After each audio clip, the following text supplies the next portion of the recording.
Jewish Insights with Justin Pines on JBS is made possible in part by the clubs at Pearl River, New York, luxury rental communities for ages 55 and better, now leasing Phase 3 at the Reserve, and the B.L. Manger Foundation.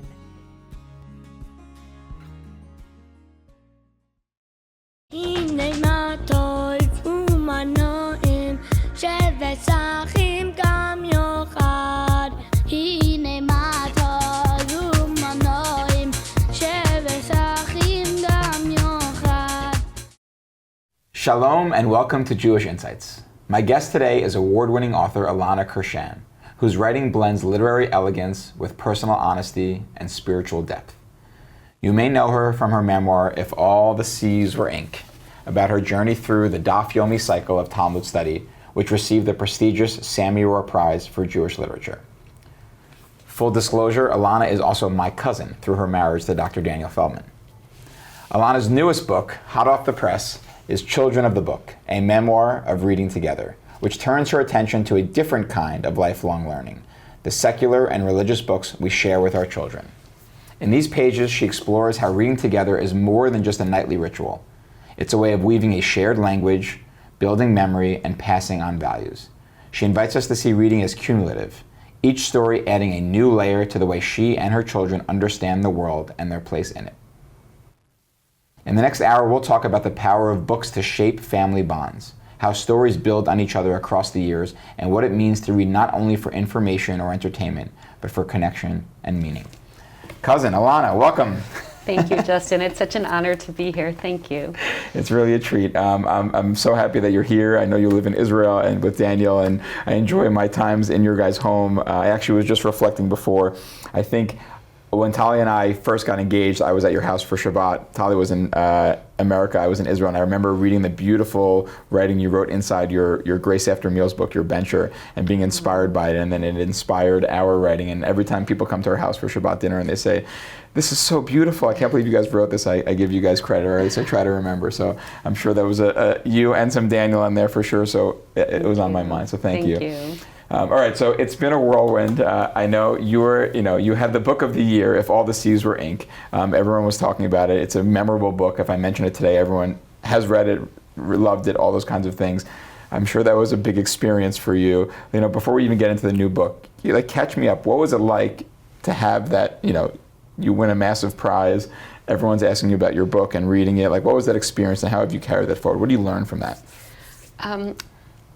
Thank you. Yeah, I think it's been very gratifying to see how many people have been drawn to study Talmud in recent years, that Daf Yomi has really taken off. I do not think it was, I'm not taking credit for that, but I do think that, something I firmly believe is that as Jews, the Jewish people don't have royal palaces with crown jewels. Our crown jewels are our texts. Mm-hmm. That's what our tradition has to offer. Those are the riches. Those are our cultural resources, our cultural riches. The Mishnah says, right in Pirkei Avot, that there are three crowns. There's the crown of kingship, the crown of priesthood, and the crown of Torah. And the crown of kingship is reserved for the kings, and the crown of priesthood is reserved for the Kohanim. But the crown of Torah, Keter Torah munachat lifnechem, the rabbis say in Pirkei Avot, and then expanding on it in Avot Rabbi Natan, Kol harotzeh yavo v'yitol. Anyone who wants to take that crown can come and put it on. And so many more people in recent years have come to the study of the texts of our tradition. And that's just been very moving to witness. I think what's been important to me, and I hope what people have taken from this book, is that the study of Jewish texts can be a deeply personal experience. It can connect to what's happening in your life. It can speak to your experiences. It can be a lens through which to view those experiences and a means for reflecting on those experiences. In this book, I told the story of my life through the lenses of the various Talmudic tractates I was studying, reflecting on periods of divorce, remarriage, pregnancy, childbirth, early parenthood. And I really saw this book as a way of modeling, I hope, what it's like to allow texts, Jewish texts, to resonate in the deepest recesses of your soul, in the hope that those texts will illuminate your soul, and also that your soul will illuminate the text. I really believe firmly that no two people read a text the same way. No one person reads a text the same way at different points in his or her life.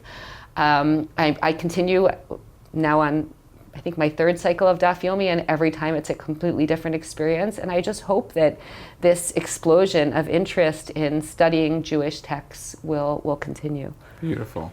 All right, and then life continues. You move on past having young children to having older and older children and becoming, settling more into your parenting. And you also shifted your lens from the Talmud to the 5 books of Moses and secular literature, or let's call them children's books, for lack of a better term. Tell us about a little bit about what the new book is about and how you came to write it. Sure. I kind of view, I'll tell you, after I wrote If All the Seas Were Ink, people came up to me and said, so are you going to write a sequel? Are you going to now study the Jerusalem Talmud and study a page a day and write about that? And I thought to myself, well, first of all, I don't know if I'm going to write another book.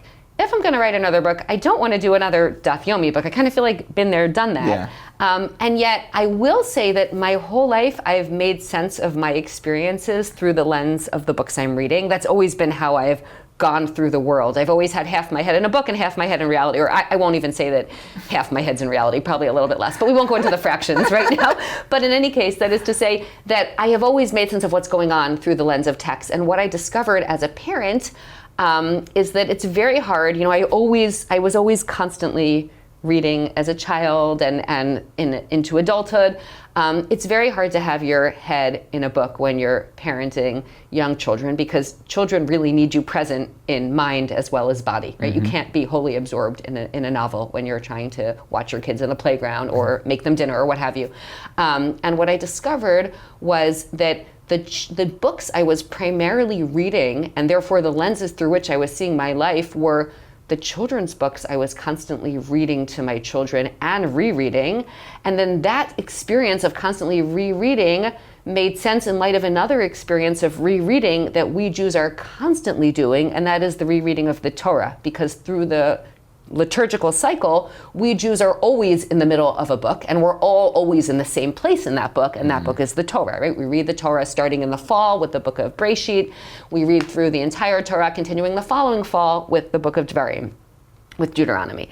So, and I'm someone who reads regularly from the Torah. Pretty much every week I read about half the Parsha in Shul. So I always have my head, if not more, I always have my head inside Parshat HaShavua. My head is always in the weekly Torah portion. And I'm often practicing reading from the Torah while I'm with my kids, because that's something I can have my head half in, half out. And I discovered that as a parent, my life was unfolding against the backdrop of these 2 parallel tracks: the children's literature, the secular literature I was reading to my children, and the Torah that I was constantly reading to myself, preparing to chant, and also learning with them. So I realized that the way I was telling the story of this chapter of our lives, the chapter that really begins where my previous memoir left off, when that book ended, my oldest was 2 and I had newborn twins. In this new book, my oldest is about 10, and my youngest, my 5th child, is 2, sort of in the where this book takes place, this new book. And that whole chapter, that first decade of parenting young children, really took place against the backdrop of these literatures, and that's the story I've tried to tell in this book. I would say that the book, it's sort of like if I had to describe what kind of book it is, I would say it's a biblio-memoir, which is a term I learned from the New York Times Book Review a few years ago. There was a review, I still remember, Joyce Carol Oates reviewed a book called My Life in Middlemarch by Rebecca Mead. It was a memoir by a woman who told her story through her successive rereadings of George Eliot's Middlemarch. And I thought to myself, wow, and Oates in her review said, I'm going to coin a new term for this genre of the biblio-memoir, when an author tells her story through a book. And I said to myself, that's what I do. I tell my story through the lens of a book, but this time it's not the Talmud, it's these literatures. So that's sort of how the book came to be, I suppose. Beautiful. So 2 notes on what you said so far. The first is, this phrase biblio-memoir I also did not know until you shared it, and I loved it. And we were discussing off camera before that, like, it's not an autobiography, right? It's not like, let me recount the facts of what happened in our family. It's this element of it's in some ways creating art. You're right. Like I asked you, is there poetic license? Because some of the things in the book seem like, too good to be true. Yeah, I was joking. You tell the story of how you bring a book with you. You're reading the whole time you're in labor for Matan's That is true. birth. That is true. Which I know, obviously, I think you made it up. And then like you get to the page where the baby's born as you're giving birth that exact second, that kind of thing. But I think explain that to me a little bit. What is it? What's the poetic license, and how do you think about turning life into art in some ways? Yeah, I really believe that memoir, as I said, it's different from autobiography. When you're writing, I'm not trying to document the story of my life. I'm really trying to tell a story in a way that's going to hopefully speak to people, resonate with people, be meaningful for them, inspire them. And what that means is that the way things happened, the way things happened is less important to me than how I tell the story of how they happened. Or another way of saying that, maybe I could say that the reality of what happened, the documentary reality is less important to me than the emotional reality of the situation. So I tried to be true to the emotional tenor of the moments. And what that meant is that, maybe that wasn't exactly the book I was reading at the time, or maybe that's not exactly what my child and I were arguing about in that particular moment. Or maybe it wasn't that child I was arguing about, because also some of what taking poetic license means, I think, is that it meant taking liberties to protect the privacy of my children, who are real human beings, and to be aware of where my story ends and their story begins, and to respect that boundary. That felt very important to me. And in some sense, in doing this, I think I took inspiration from, if I may say so in all humility, from Moshe Rabbeinu, because the Torah, the 5 books of Moses, although we say there are 5 books of Moses, it's really only the 5th book, Deuteronomy, that's Moshe's book. In fact, the rabbis say that in the Gemara. They say that the 5th book is the book that was written by Moshe, right? That's really Moshe's book, because in most of Deuteronomy is narrated in the first person from Moshe's perspective. And Moshe recounts the events of the previous 3 books of the Torah, from, basically the Sinai experience in the desert, the experience of receiving the Torah on Har Sinai and the experience of the desert. And we see from the very beginning, this is where we are in the Parsha cycle as we're recording right now. We're at the very beginning of Sefer Dvarim.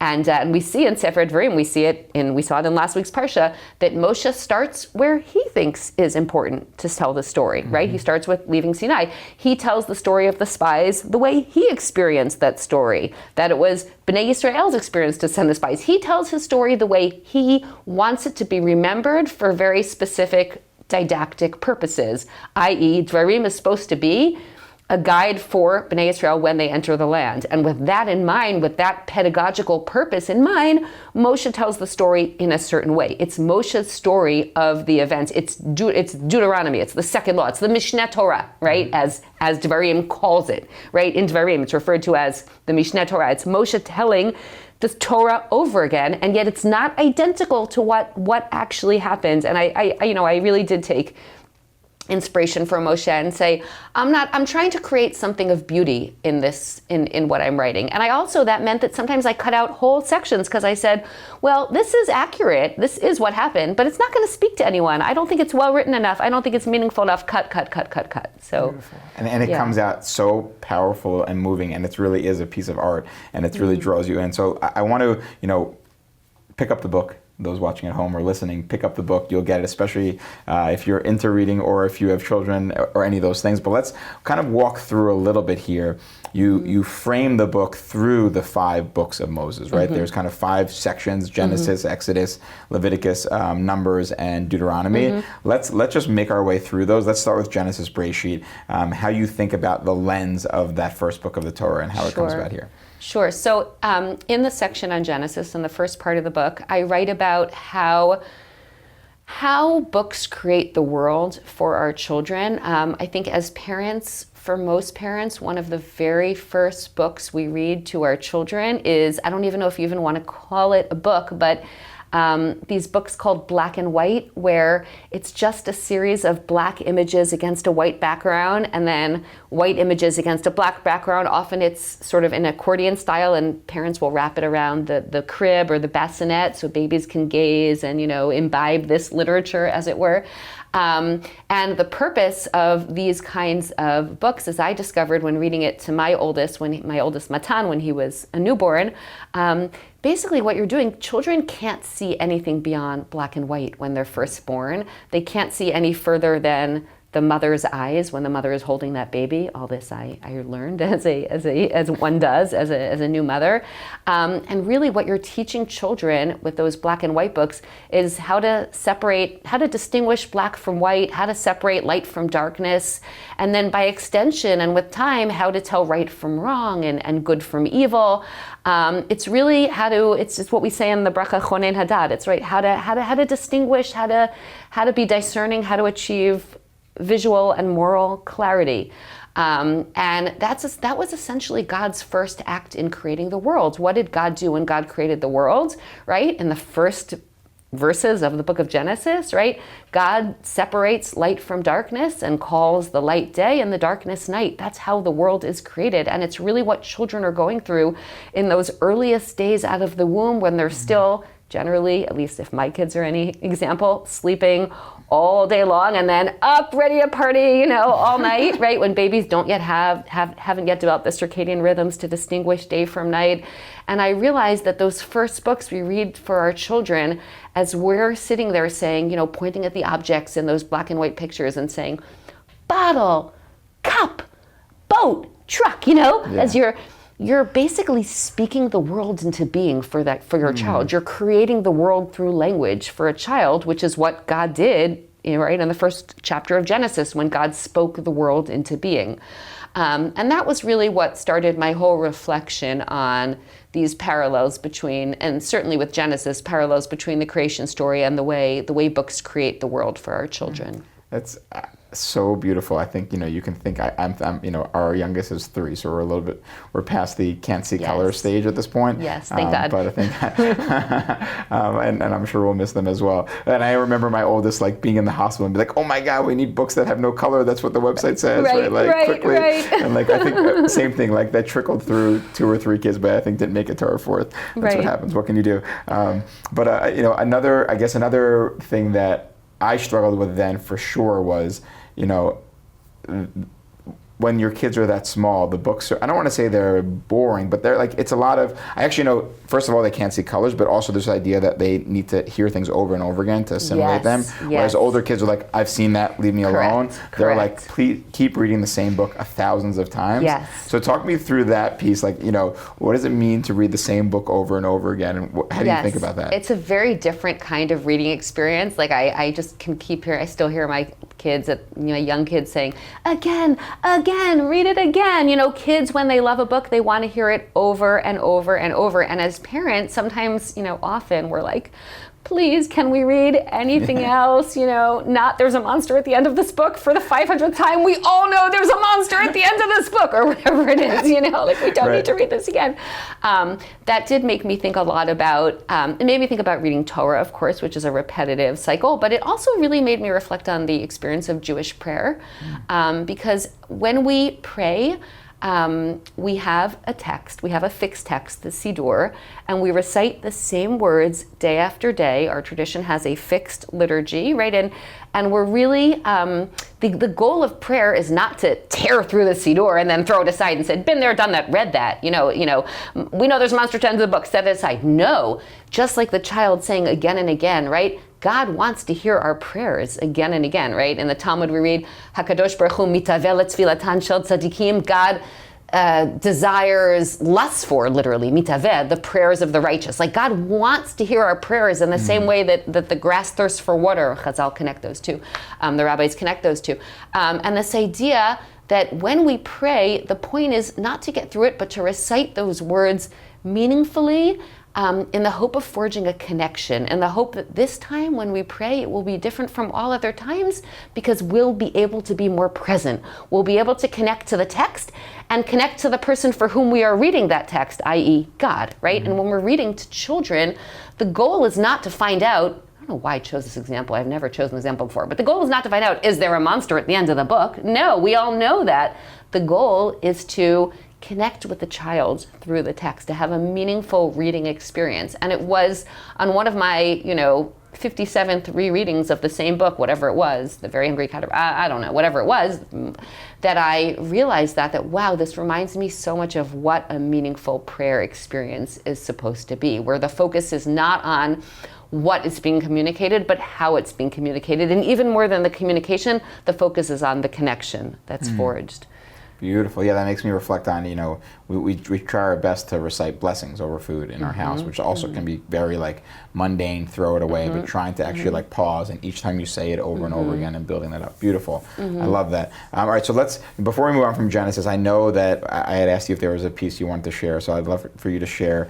We picked one from there. This is from, well, I'll let you say what it's from. You can place it, but here you go. Here's your book back. So I alluded to it earlier when I mentioned The Very Hungry Caterpillar. It's about The Very Hungry Caterpillar, which is a book I must confess that I can still recite by heart, probably in my sleep, backwards, forwards. I know this book. I call the chapter By the Light of the Moon, which are the first words in The Very Hungry Caterpillar. By the way, in our home, I think I've told you this before, so this is one of the books that comes in Hebrew, and we're always searching for books that come in Hebrew. Right, and there's a whole challenge we're an American family, so the Hebrew level of our kids is way behind the quality. So for us, it's Be'or HaLevana. Be'or HaLevana mutelat aleh beitzah ketana. Love it. Right? It's like that was Raising my kids in Israel. I've never read it in Hebrew. It's one of those books I insist on reading it only English, but there you go. Okay. So it's very warm to us. Okay, great. All right, go for it. Okay. A decade has passed since I began reading to my oldest child, and now my youngest, Yitzvi, is already 2. He goes through phases with books, and these days he's obsessed with The Very Hungry Caterpillar. This is all he wants to read all day long, by the light of the moon and the light of the sun, his appetite for the book insatiable. Meanwhile, his sister is learning stories from the book of Genesis in preschool, how God began with the earth unformed and void, then filled the worlds with the sun, the moon, the trees and grasses, the fish and birds and cattle and human beings, before finally resting.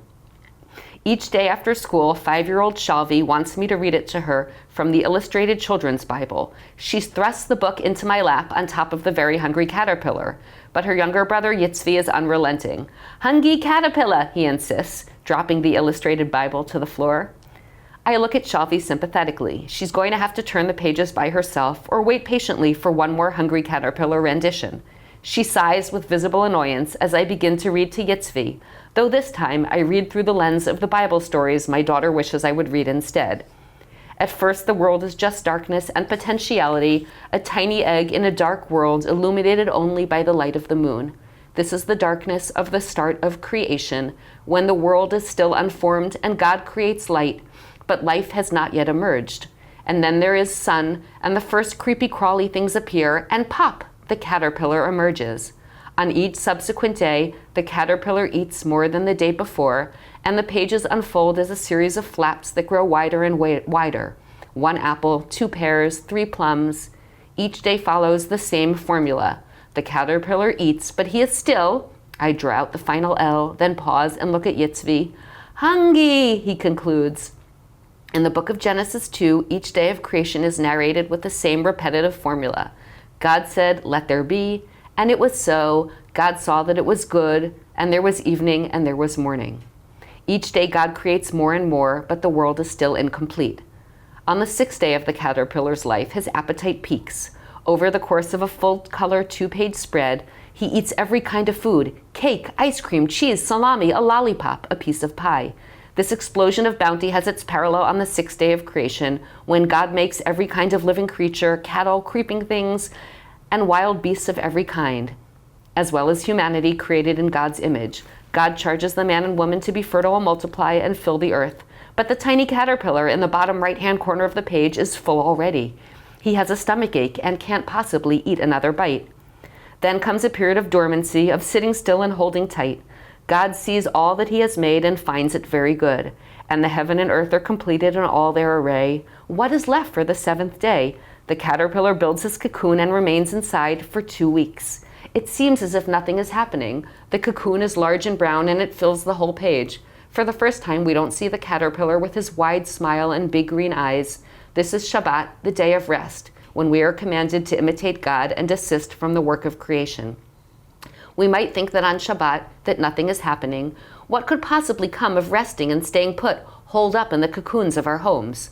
Quite a lot, apparently. At the end of the book, when the caterpillar emerges from that cocoon, he is a beautiful butterfly, his dazzling multicolored wings spread across 2 facing pages. Again, Yitzvi insists when we turn the final page, and I know he will give me trouble if I try to read his sister's book. Yitzvi, I say to him calmly in my most authoritative voice, it's Shalvi's turn now. You can listen to her story, and then we'll read The Very Hungry Caterpillar again. The corners of his mouth turn down, and he lowers himself to the floor, preparing for a tantrum. But then Shalvi surprises me. It's okay, she says. You can keep reading to Yitzvi. I'll look at the pictures in my book for now, and then you can read to me later. It is unusual for Shalvi to cede so graciously to her younger brother. Usually she competes fiercely for my attention. Whence this newfound maturity? How did I miss this transformation? I notice then that her brightly colored sweater is getting small. She won't be able to wear it much longer. She flies off the couch, alighting on the armchair beside me as her squirmy brother crawls back into my lap to hear his story again. Oh my God. That was beautiful. Thank you. Really, really beautiful. Thank you. Made more so by the fact that you know the story by heart. Right, exactly. Naturally. It's and I want to say that I think it was important for you to read this so people get a taste of all the elements there, because it really, it's a paradigmatic example of how the book flows in terms of you're being the mother, right, and you're navigating the children, right, and then you're doing comparative literature between the Hungry Caterpillar and the Book of Creation, which is like its own beautiful, innovative idea you're doing, and then you're reflecting back at the end, actually looking at Shalvi and noticing she also is a hungry caterpillar that's kind of growing. Morphing. It's morphing. Yes. I'm sure you could describe it better, but for me, it feels like it's beautiful. It's I really think powerful. of the book really as a threefold cord, like a chut hamishulash. Like there's the parenting aspect, my experience as a mother, there's the Torah aspect, and there's the secular children's literature, and I really try to weave them together throughout the book. That was my goal. It's amazing. It really comes together so nicely, and really like lifts all 3 of those up beautifully. All right, so people have a taste of what it's like. If you want more, read the whole book. But we've gotten a taste. Oh, and I want to just say one thing before we move on from Genesis. There's a lot in here, but something that also stuck out to me when I was reviewing the book was you talk about sibling rivalry, which is another big piece of the book of Genesis in general, and kind of a very cool parenting move I saw you do there, which was, you mentioned all the books that could address sibling rivalry, and you might have been like, you guys are fighting, let's read this book about sibling rivalry right now, but instead you don't do that, right? So the shift is you bring a book that they love, right? You bring a book that's distracting, that kind of like draws the attention away from that rivalry piece and allows them to be in some other emotional experience together after that, which I thought was so cool. Yeah, I think a lot of parents have a sense of guilt, like I should be reading more to my children. I would be a better parent if I were reading more, but it's hard to do. Whereas I think my approach was very different. It was, how am I going to get my kids to stop fighting? How am I going to get my kids to eat dinner? Oh, I'm going to read to them. And reading was really, for me, almost like a crutch as a parent. Like it was what I leaned on for support.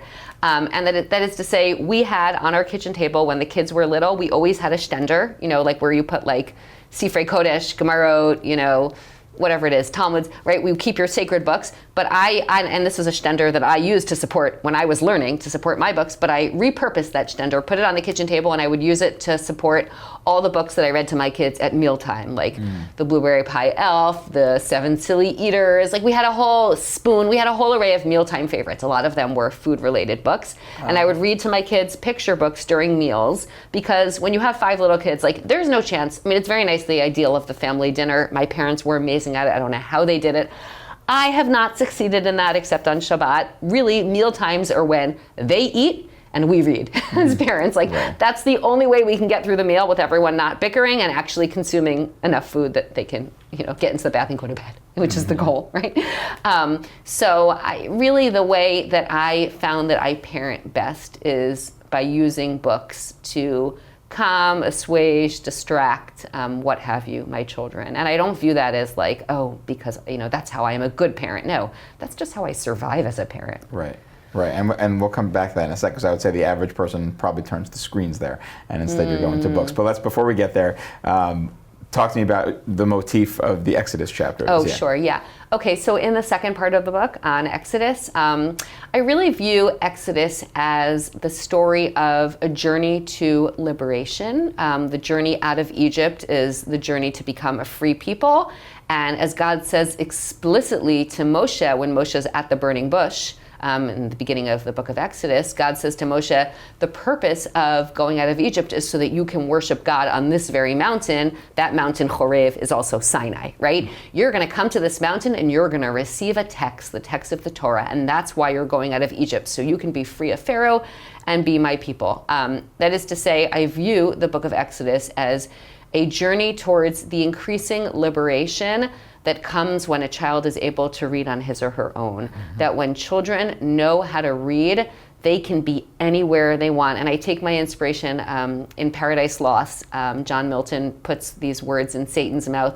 A mind is its own place, and in itself can make a hell of heaven or heaven of hell. What matter where, if I be still the same? That is to say, wherever your mind, if you can be wherever your head is, if you can be inside a book, that is the ultimate freedom. And when kids can go off on their own and read whatever they want, whenever they want, when they're not dependent on that child to read it again, please, read it, tugging at your sleeve, right? When they're free, that's when they become independent. So I write about in Exodus how my children really learned to individuate, become their own people as they became readers. I saw this very much, especially with I have twin daughters.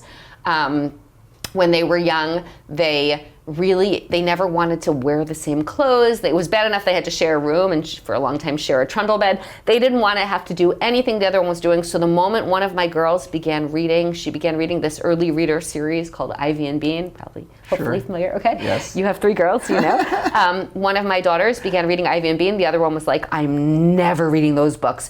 Those are Tegel's books. I'm not reading them. My daughter said, those are my sister's books. And until she found a series of her own, right? And she ended up reading the Clementine books, maybe you know as well, okay? So until she started reading those books and finding her own fictional friends, just like they were in separate classes at school, they had separate friends in the playground, they also had to have separate fictional worlds. That was really when they became independent of one another and learned to individuate. And the way I connect that to Exodus is not just through the story of liberation, but also that liberation is about ownership of a text. And it's interesting, if you look at many of the earliest chapter books that children read, and by chapter books I mean, books like, I'll give you good examples of this. You see it in Matilda, you see it in Mrs. Frisbee and the Rats of Nim, you see it in Charlotte's Web. What do all these books have in common?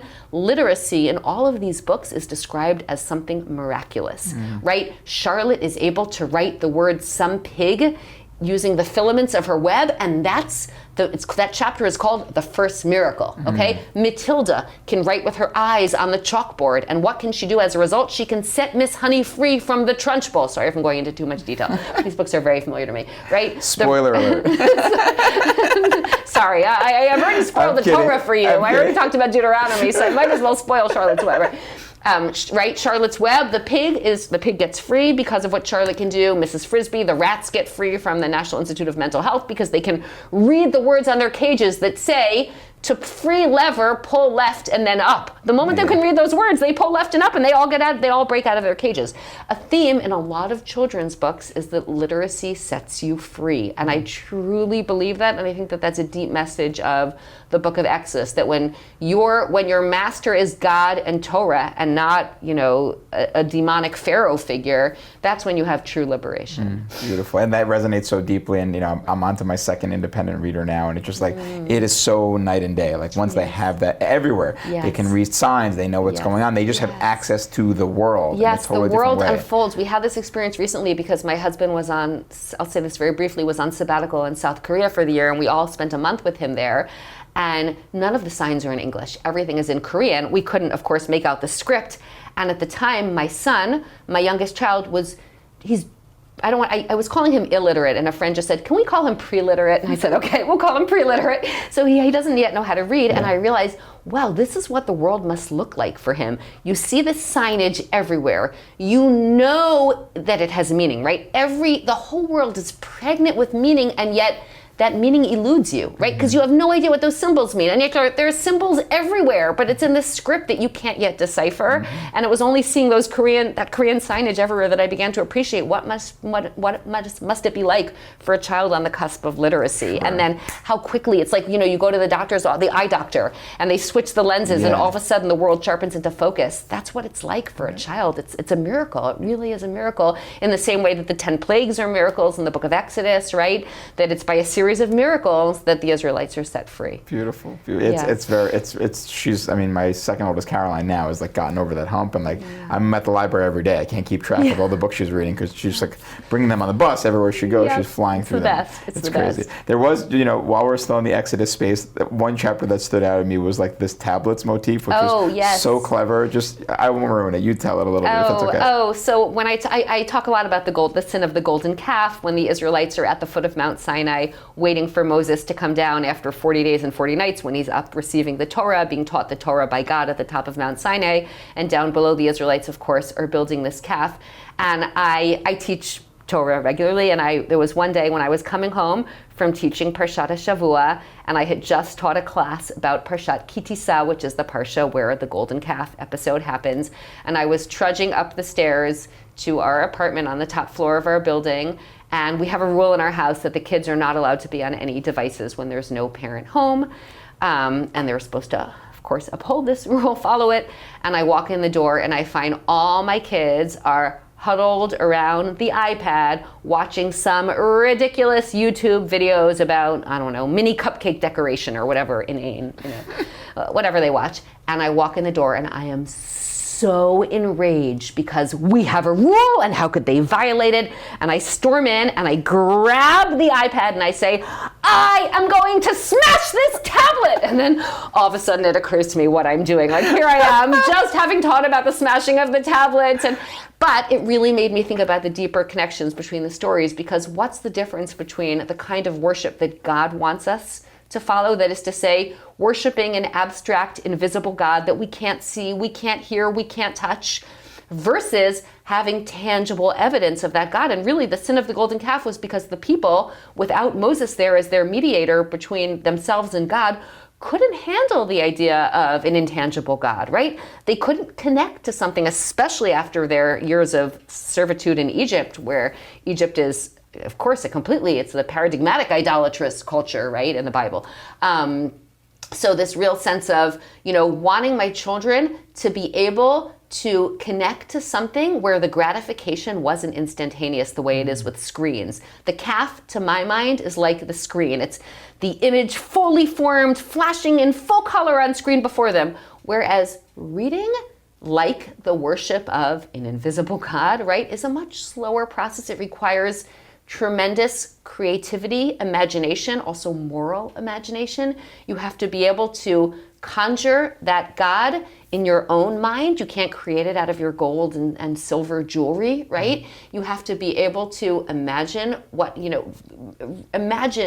what worship of that God is going to be like. In the same way that when you're reading, the images aren't presented to you, right, like they are on a screen. You have to picture them in your own mind's eye. And I think that's the kind of abstraction that God demands of us, the ability to abstract away, because that's also what moral imagination demands of us. We have to imagine what it's like to be in another person's shoes, to have the feelings of another person. If you can't do that, if you lack that basic empathic capability, why were we released from Egypt? Why were we slaves in Egypt? Why did we become free? So that we can remember what it was like to be the stranger, to be the enslaved, right? Those are the first commandments we get, right, in Exodus, right after the 10 Commandments, about remember that you were slaves. In the 10 Commandments too, right? Remember that we were slaves in Egypt and God took us out. And therefore, we're told right after that we have to treat the slaves, right, the way, remembering what it was like for us to be slaves. We have to exercise moral imagination, which requires the ability for abstraction and for creative reimagining. And it's really something that I feel is very, very important to instill in my children. And therefore, my my rage against what they were doing when I came home and found them on that screen was really about much more than just wasting their time on stupid YouTube videos, which, by the way, unfold in an endless loop, much like the endless looping around the golden calf, the mecholot, right? The circle dancing around the calf. It's like that endlessly looping YouTube videos. There are a lot of parallels, which I explore in the book. Beautiful. I want to ask you one follow-up on that. So you hinted at it, but I want to just ask you, it's in the background here is your love of reading and the value of reading, and you describe it beautifully there. And I think just take a moment and lay that out, right? So, I love screens are idolatry. I'll sign that. I'll sign that protest letter whenever you want. Although I'm sure my children will tell me why I'm wrong when they're older, of course. And that they were whatever. But that's a separate conversation. I heard you use the word empathy, which I think is an important one. I've had people say to me before that, like, who needs to read books and watch movies? There's enough pain in the real world. I don't need to experience other pain in a fiction universe. That kind of thing. The argument about like it's just to absorb information is different. Like, how do you think through when someone asks you on one foot, like, what is the value of reading? What's your answer? Wow. Yeah. I mean, it's like, what's the the value of breathing? Yeah, No. To me, it's like reading is like breathing. Reading is the thing I'm always doing. But I think, yes, I do think that reading allows us to become more empathic, to be more compassionate people. I think it also allows us to appreciate slower pleasures that we're so used to in our world, where everything happens so quickly, everything is so fast-paced, communication is instantaneous, the pace of travel is so rapidly sped up, the world has contracted, is so much smaller. I think there's something about the time it takes to get inside a book and to get to know the characters, to slowly picture what they look like, what they act like, to get to know a fictional world. It really requires a degree of patience and a slowing down. I think so few people read today the way people read in the past. Chapters have gotten much shorter. Many books have gotten much shorter as a result, although I think we really see it in chapters, just are so much shorter because people just have such different attention spans today. And I've done a lot of, I read first chapters of a lot of books to my children to sort of get them inside the book. I view it's sort of like when your kid is just learning how to ride a bicycle. You hold the back of the bike until they pick up speed and get their balance, and then you let go and they're able to go off on their own. I view that a lot with the reading. I want my kids to be able to exercise that creativity and that imagination that reading demands of us, in the hope that they will be able to slow down the pace a little bit and also live with the discomfort of not fully understanding something, because I think that's what being a grown-up, that's what being an adult is about, that you don't always understand everything in the world, and sometimes things don't make sense to you, and as you get older, more and more complex things fail to make sense to you. Not just why can't I have dessert now, but why do old people have to die, or why is there evil in the world, or what have you, as our questions. And sitting with that discomfort and puzzling through it, I think is part of what reading trains us to do. I also just think that if you always are engaging with the world through books, you're never bored. I always say, like, I would be happy to be imprisoned for, if I could be in prison with an endless supply of books, I'd be in heaven. Like my husband dropped me off at the train this morning to come to you, and he said, "You're going to be really early." I was like, "Great, I'll have time to sit in a cafe and read for an hour. Perfect." Having time alone to read for me is the greatest gift. And to view time as a gift, like, I will say that any moment when I felt at all like down, depressed about the future, the state of the world, what tends to most cheer me up or fill me with hope is entering a library. I enter a library and I feel like, wow, this is why God gave me so many hours on earth. Look at all these books I have yet to read, right? There's a great quote from, I think it's from Borges, that I have always imagined paradise will be a kind of library. It's either Borges or John Cheever, I can't remember. But anyway, one of our greats, yes. Right? One of our great literary masters, that, paradise is, or as my father likes to joke about, he always has a stack of books on his nightstand, and he says when he gets to Olam Haba, his image of Olam Haba is going to be endless time to read all those books on his nightstand he's never gotten to, and I really, really identify with that. You're never bored. You're never, I hate when my kids say to me, I'm bored. I think, first of all, it's not my job to entertain you. Go find something to do. And as I always tell my kids, if you're bored, please clean out your closets. Please. I'm so happy you're looking for something to do, or fill in the blanks with whatever chore needs to get done at that moment, right? But my job is not to entertain you, and your job is to learn to make the world interesting. And if you don't see the world as an interesting place, pick up a book, and you will very quickly. Beautiful. Amazing. So say a little bit around, I know we've talked about Bereshit, we've talked about Shemot, Exodus, kind of the last 3 books. Tell us a little about, the metaphors used there and some of the highlights that you want to share. Sure, great. So in the section on Vayikra, I talk about, I think Vayikra is really it's a book about the Mishkan. The Mishkan is at the heart of Vayikra, the tabernacle which the Israelites construct in the wilderness as a sacred space for communion with God, right, for intimacy with God. And the best metaphor I could think of for that is really the library. I call that section of the book the Shrine of the Book. Of course, after the Shrine of the Book in Jerusalem, near the Israel Museum where the Dead Sea Scrolls are kept. But the idea being that libraries, like a tabernacle, is a place that has very specific rules of decorum. You can't speak too loudly. There are even theories that in the Mishkan, there's an Israeli scholar who has a theory that there was no speaking in the Mishkan, that all the ritual service was done in absolute silence, which is very interesting.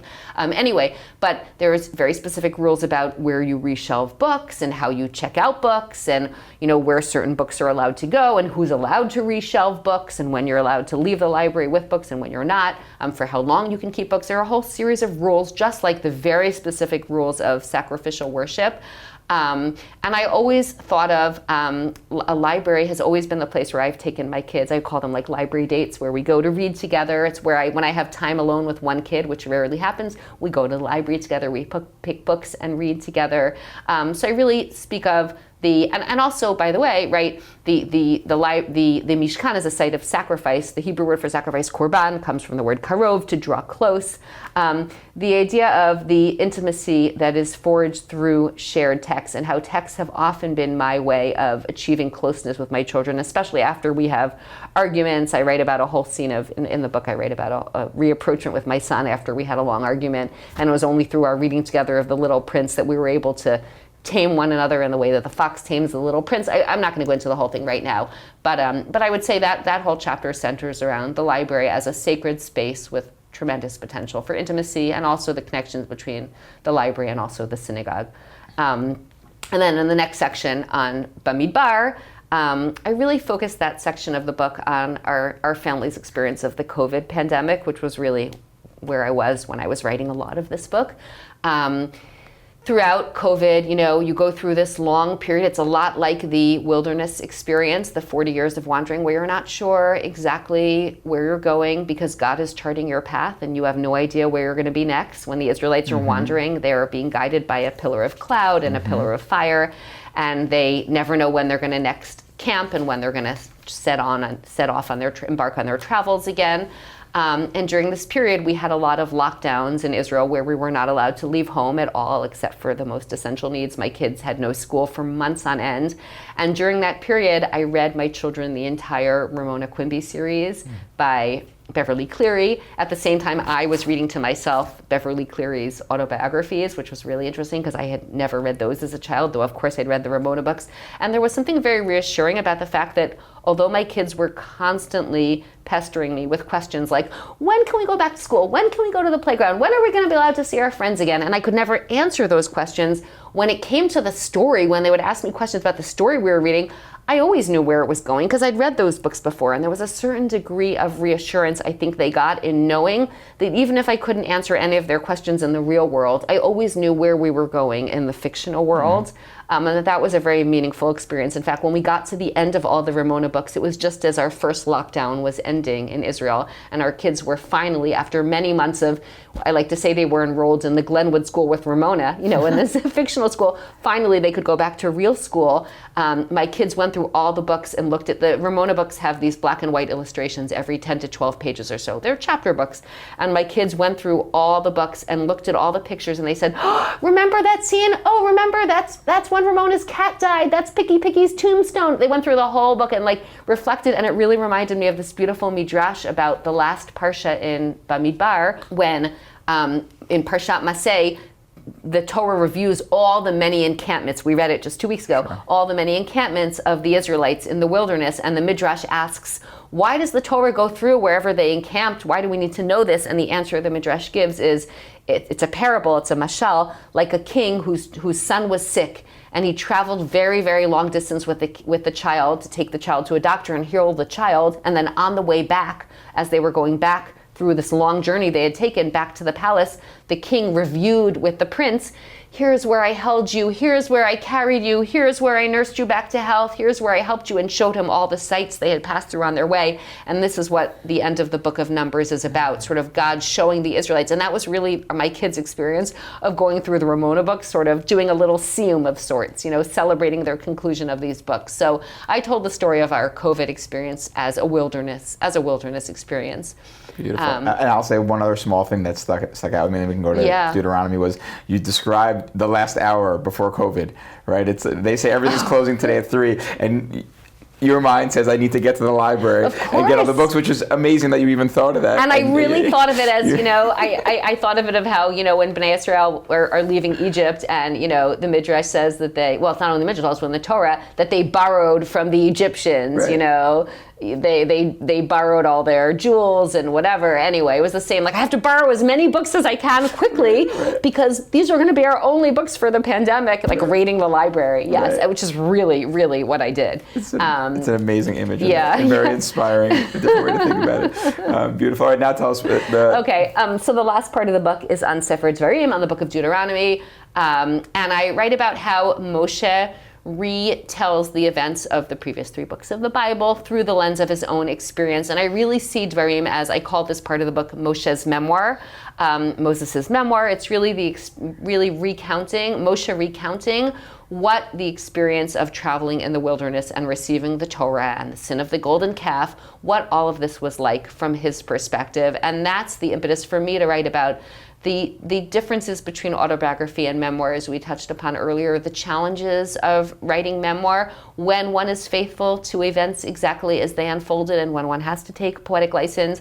And the main forms of secular literature I look at in those sections are 2 bodies of literature that I read with my children while simultaneously reading the author's autobiographies. And those are the Laura Ingalls Wilder Little House on the Prairie series, which while I read to my children all the books in Little House on the Prairie series, I also read to myself the book Prairie Fires, which is a critical biography of Laura Ingalls Wilder, which really explores to what extent did she remain faithful to the events of her life, and to what extent did she really fictionalize her story to make it more palatable or appropriate for children.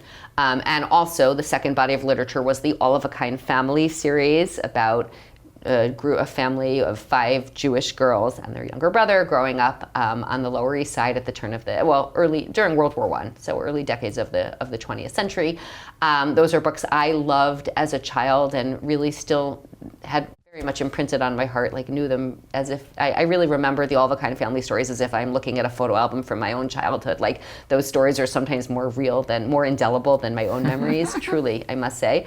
But at the same time I read that, I read a very new, very recently published critical biography of the author, Sidney Taylor, who is really the star of those novels. Sidney Taylor was born Sarah Brenner. Sarah is the middle sister in the All of a Kind Family series. She had 2 older sisters, Ellen and Henny. Anyway, I'm not going to go into all the details now, but I was retelling what it is like to revisit books with my children as I was simultaneously re-encountering those books as an adult. Beautiful. All right. So in our last couple minutes here, I want to ask you, I want to put myself in the role of the reader, which I was of this book, and I'll just talk it out. The first thing I read your I guess prologue where you talk about having a book with you everywhere, and I literally tried that. I was like, I want to do this. This sounds amazing. You just bring a book with you everywhere you go, and every time you have a few seconds, you read a few pages. I think it lasted maybe 2 days, and I think I read 4 pages. I have occasionally tried not to bring a book with me where I go everywhere, but it's never lasted more than a few seconds. So right, exactly. I can relate. Exactly. And then I think I also was frantically frantically taking notes every time you reference the book. I was like, I've never heard of this one. I have to read it to this is in the 3-year-old chapter. I have to read my 3-year-old. I first want to say that there is a section in the back of the book which lists most of the books that you shout out in the book. So for people who are literally looking for an amazing reading list, that's another resource in this book, is just like Ilana's favorite hits and for different ages as it's laid out, which is beautiful. But that brings me to this question of, and I'll add a third piece and then I'll get to the question, which is you talk about being at someone else's house and seeing all the photo albums and the kids loving the photo albums, and then you kind of reflecting like, maybe your thing wasn't to make the photo albums, your thing was to have this, these books on the shelves that evoke different moments in your life and different memories with different children, those pieces. So I guess my question I'm getting at is, for Amcha, for the larger community, for people who aren't necessarily diehard readers in the same way, what's the big idea you want people to take away? And then within the reading piece, if you're trying to give someone advice for how to cultivate a more rich reading life at home, but it might be too much pressure to imagine themselves reading through a whole series while reading the autobiography of the author at the same time, which we all do.